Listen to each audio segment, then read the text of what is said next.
Hello, guys. Welcome to another episode of In Bed with Us. So today is going to be very special because we'll be hearing more of Aisha than me, and I just wanted her to tell you guys her story because it's very touching, and I just wanted you to hear it as well because most people have been asking how she actually lost her hearing.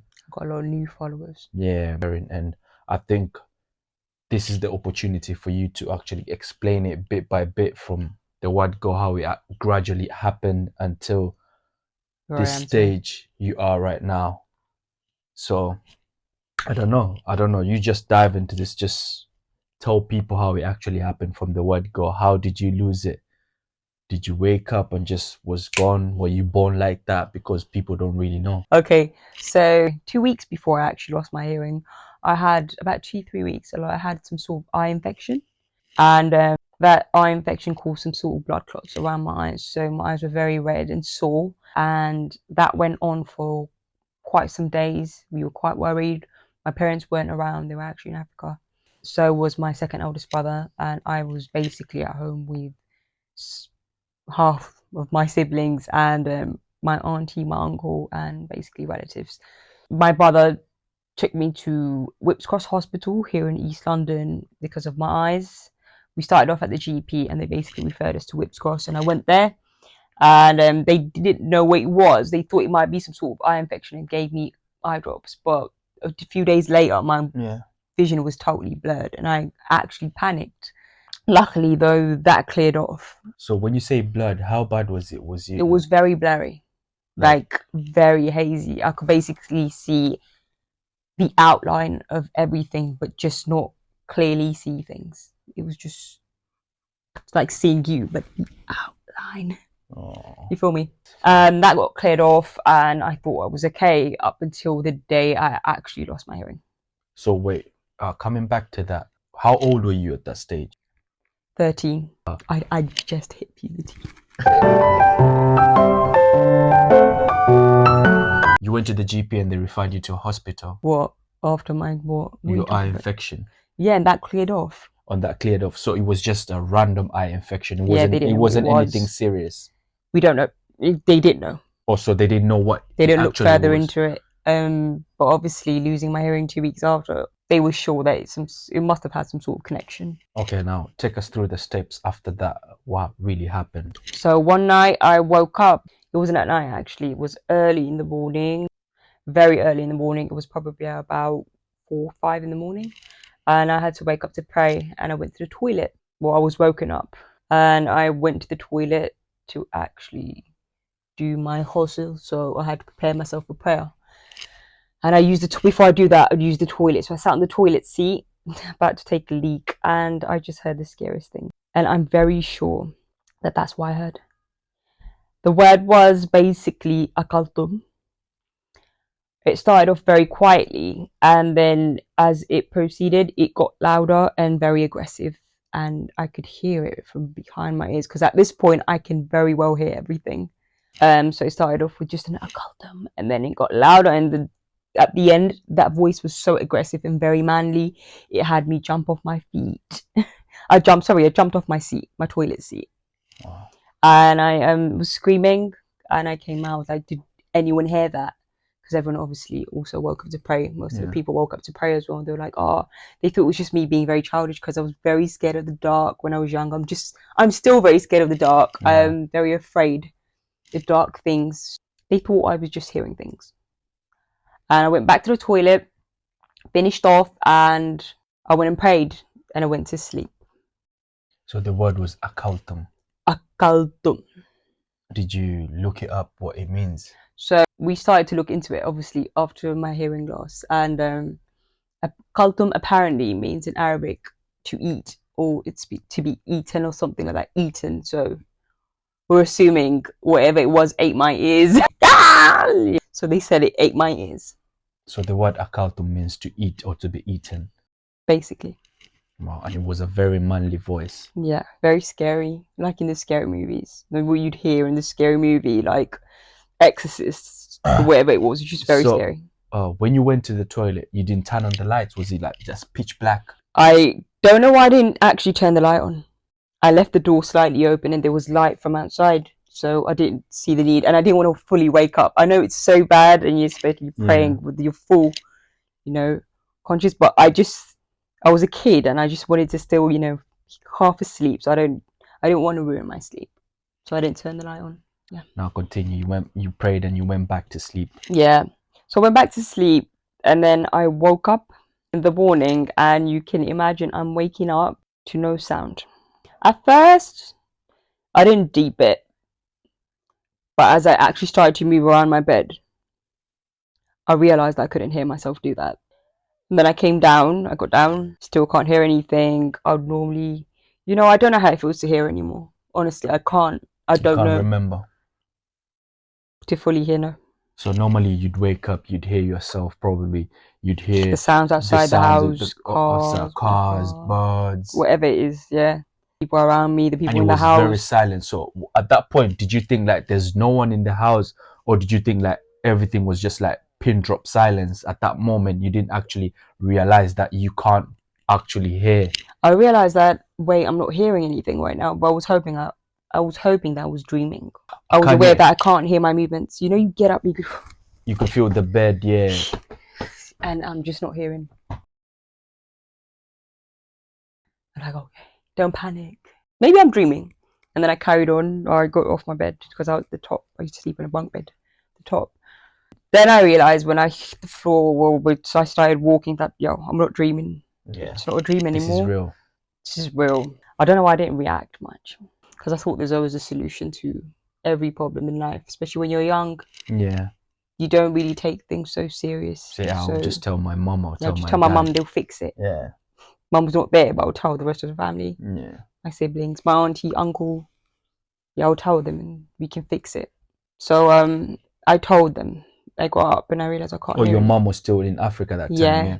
And your dad as well. Yeah. I told them about my ears. If I tell you, the sound was like, it was like breathing. It's like I can't hear. Just can't hear anything. But they said we can fix it. So started to call, like, we didn't really call the hospital. My mum and brother were coming back in like very few days, and my dad, and they were all coming back in like 2 days time or so. Yeah. So we thought we'll wait for them to come. Yeah. And then they got back, and my brother name was like, "Mum, this is serious, She can't hear. You need to take her to hospital." And my mum was really shocked. Wait, sorry to cut you short. That span where your mum wasn't there and your dad were not there, the first, you say they were coming back in about 2 days. So the 2 days or the few days, how was it like? I like to think that it was just an infection like my eyes. So I would, Oh, so you just write everything to I didn't have a phone. Got my first phone when I was 16. Oh, so you were just writing to everyone in the house? Yeah, everyone would write. So you were watching TV, you couldn't hear. Yeah. And you adapted to that situation at that moment. Like I said, I was hoping it was just temporary. We could fix it. You didn't break down or anything? Nope. Okay, continue. Because I was hoping that it was actually temporary. Things happen. You get sick and you can fix that. Yeah. So I thought we can fix this. Yeah. And then my mum, she decided to take me to the GP. The GP referred me to a children's hospital called Great Ormond. Big up Great Ormond Street. Ormond Street Hospital. And I was admitted there.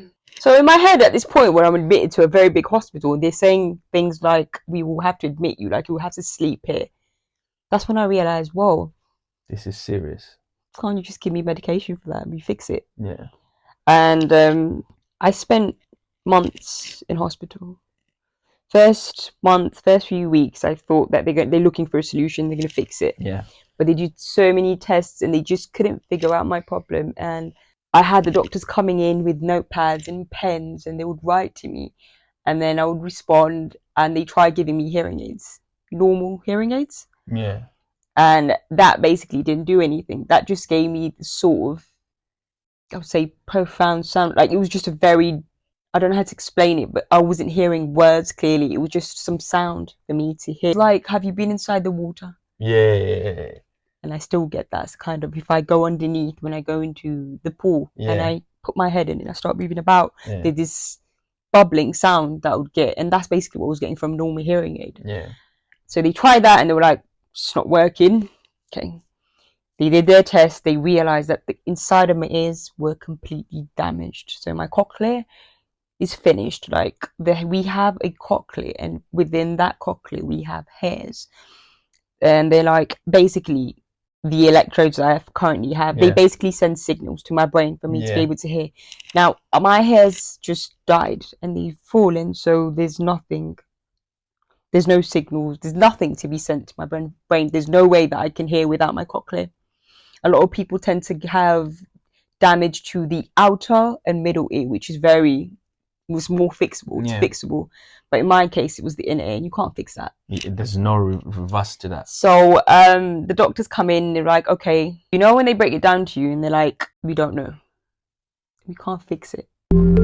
Don't forget to like, subscribe, and share to the Komora family. Thank you so much for your support.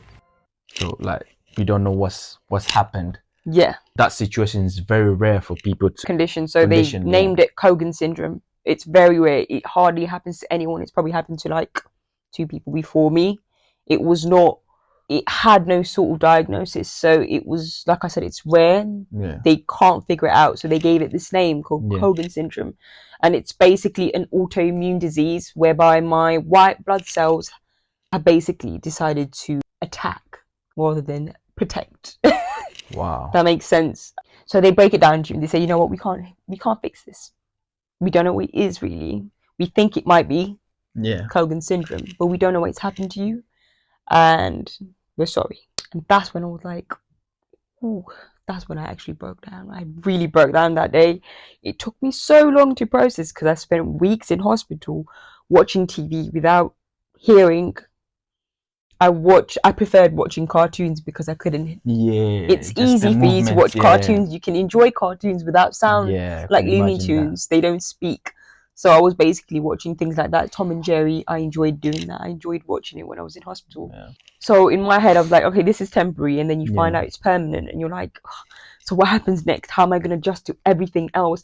And then the next thing that comes is the doctors come in and they're like, okay, we're going to operate you in like a month's time.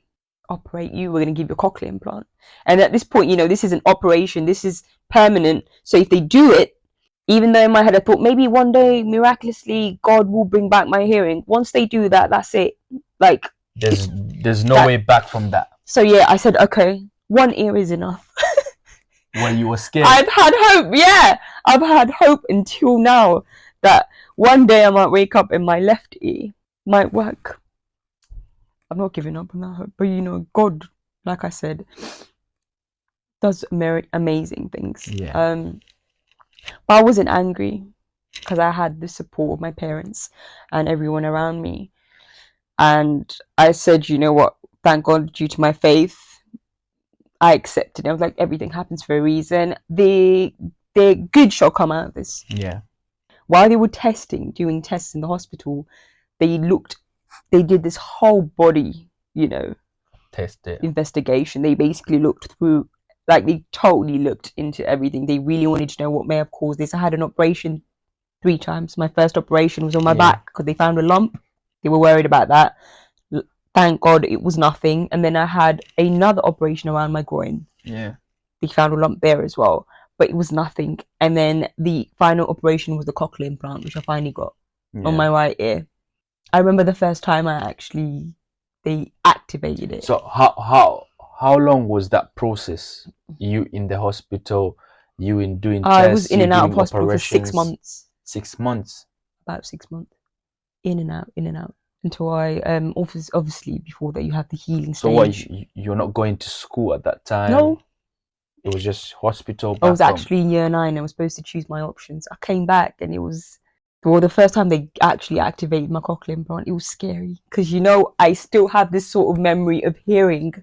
At that point, it's only been about 6 months, so I have this memory of what sound is meant to sound like, and then all of a sudden there's this new sound activated, and I'm like, whoa! Was it robotic? Everyone sounds like robots. And then it was like, this is not normal, and I don't like it. I want to hear again. I want to hear normally. But then I was like, first few days it was very hard for me. I was like, I can't do it. This is not okay. Like, I don't want to hear like this. But then slowly, this started to sound like normal. It sounded like real sound. Like, this is the reality for me now. So I started hearing with my cochlear implant, started to, go back to living life, but obviously a bit differently. Like, I'd have to take them off before I sleep, charge them, sleep with no sound, wake up, wear them, take them off when I go into the shower, certain things I do, activities. Went back to school. I also was on steroids before I got my cochlear implant, because they thought the steroids, my friend, steroids are basically meant to enhance your hearing. So they wanted to see, like I said, I was basically some sort of test, an experiment. That's what I was at that time. So I had steroids and I became big and hairy. And I went back to school and everyone was shocked, and everyone was so excited to see me. That's the best part of it. And they were very sorry. And it took time for everyone to just... So by the time you went to school, everyone had moved on? Everyone knew. Not moved up, we were still in the same year, but everyone obviously was ready. Like, they were already in their GCSE options. They've already chosen the GCSE options. I was quite behind, and I come back, but everyone was very welcoming. And the first few weeks was hard for me because I'm reminded of, oh, you lost your hearing. Yeah. But then I felt special. Eventually, my friends were amazing. The people around me, the people in my year. When I went to school, things were just different. There were no bullies or nothing like that. Huh? There were no bullies or anything like that. We didn't have bullying. I don't know, it just felt like I didn't see much bullying. It wasn't a thing. School was a very happy place for me, especially when I got back. I got smarter. Hear less, focus more. I think that's what it is. And I focused hard, but I didn't get the chance. Were you like placed in the front row in the class? Yeah, I was always in the front row, bro. I liked it. Eventually, it was just a thing. I'd go into every class and I'd sit at the front. I leave my friends behind. When I'm in class, I'm in class. I'm focused, and I got on with that. But I don't know. I had a few injections on my legs as well. I can't remember the injections were for. Really weakened my legs. The steroids also did that. So sports were very hard for me when I went back to school. Very hard for me. My balance, my ankles were very weak. Yeah. I couldn't swim straight. I still can't swim straight. See, when you lose your hearing, you lose a lot of things as well. You like your balance. Yeah. You can't walk straight, stuff like that, right? Yeah. So that happened, and I had to adjust. I had to adapt to the new me. Felt like a robot. Special one. Yeah. Special robot. And then I did my GCSEs in year 11, 2 years later, and I passed with flying colours. But I am very different from my siblings. I would say I'm very out there. Yeah. Personality-wise, in different ways. I'm not a black sheep. Well, I am different. I mean, I'm the deaf one in the family, but in terms of like how I act and everything, I'd say I'm very different, and I was very confident as a kid. So after losing my hearing, I felt like that confidence went down. I tried to keep it high, I tried to just be the old me, but it was hard because you're a different person now. You can't be your old self. So it's very hard being a deaf extrovert. So when you were younger, what did you used to do differently before you actually lost your hearing? I was so loud. I used to do a lot of singing, acting, I was very imaginative. And my imagination was very big. Like, I imagined myself becoming something so big when I grew up. Did you have dreams like someone you wanted to be when you grow up at that point, and you feel like it changed after you lost your hearing, or what? I wanted to be like Whitney Houston, Mariah Carey. I wanted to be like Oprah Winfrey. I wanted to be I wanted to be like everyone. I wanted to be multi-talented. I just wanted to be a big thing. I always wanted to be like that as a kid. And for years after losing my hearing, I didn't feel like that. I felt like that I lost all of that, and I thought, let me just be a normal person. Well, everyone's normal, sorry, but let me just accept being I just want a basic life, because I don't think I can actually achieve anything with my hearing loss.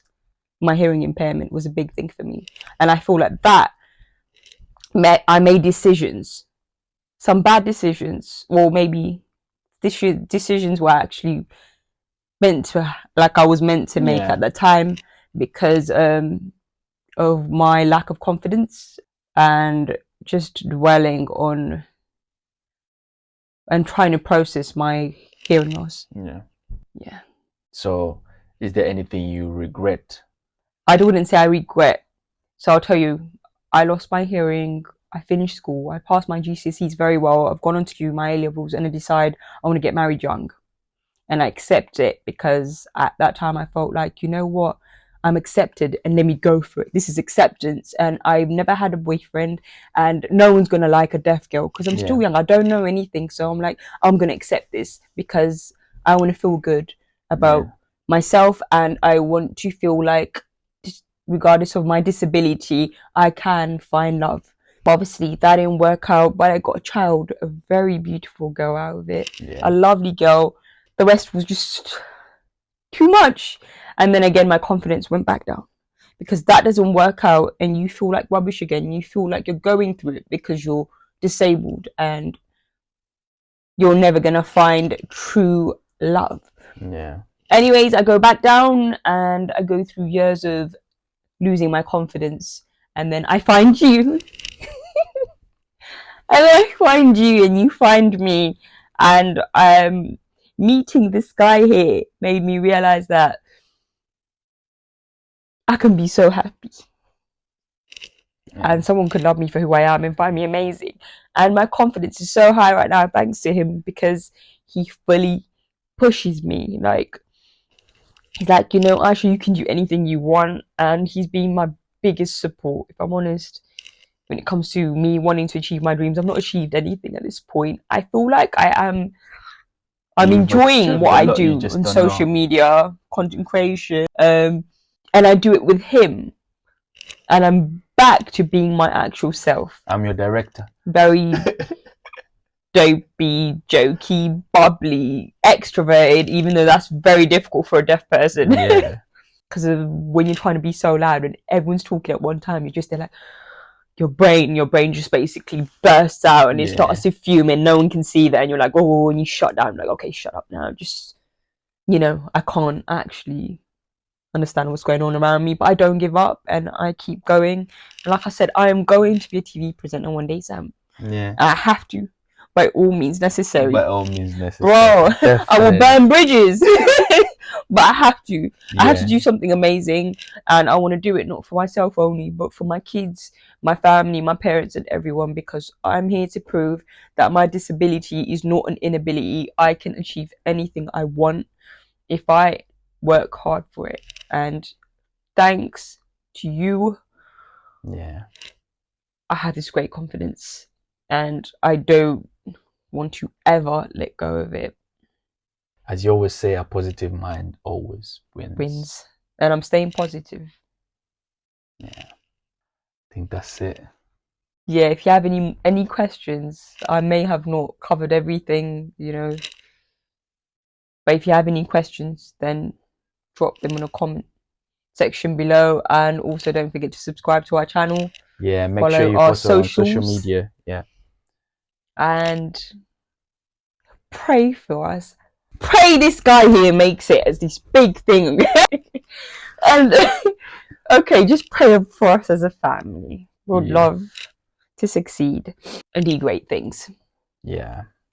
And make sure you subscribe, like, follow, share. Yeah, all that good stuff. And watch out for the next episode of In Bed With Us. Episode 3 is coming up. Stay tuned. Take out. Oh, no. Peace out, sorry. Make sure you tune in for the next episode of In Bed With Us. It's been great. It's been lovely. And it's been amazing.